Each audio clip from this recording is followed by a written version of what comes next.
Big news for the nation's second city, which can turn that economy around. Major investment opportunities set for Grand Bahama with the potential to create hundreds of jobs before Christmas. Prime Minister, the Right Honorable Christie, met privately with officials from Hutchins Whampoa.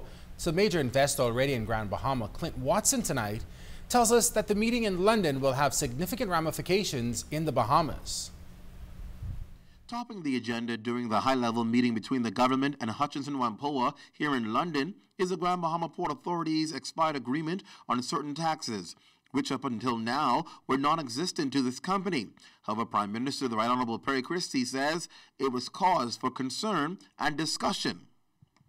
The government of the Bahamas has to make a decision to either implement or not implement. To not implement means there's a substantial amount of revenue we're giving up.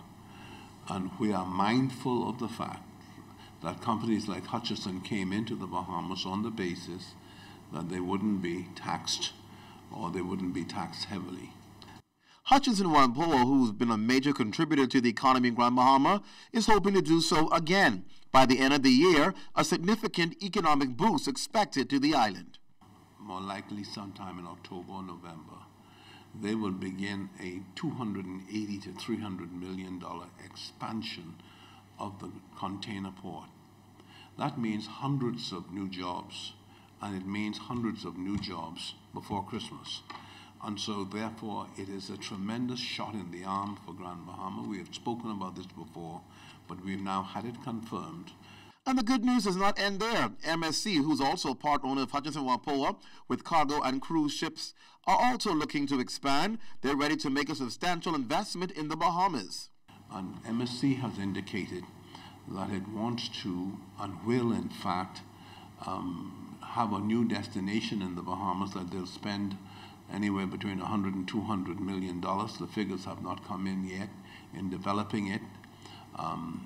Even a small hotel on the island that they're getting for leasing purposes, and that they are going to start an academy in Grand Bahama that will train young people to work on their cargo ships and to work on their cruise ships.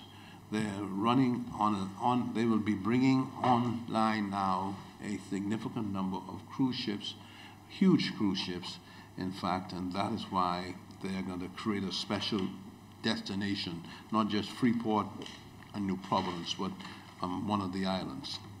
And despite the company's challenge in returning a profit with the Grand Lucaine Resort, the recent success by Memories Resort in increasing airlift has now encouraged them to also expand their hotel investment.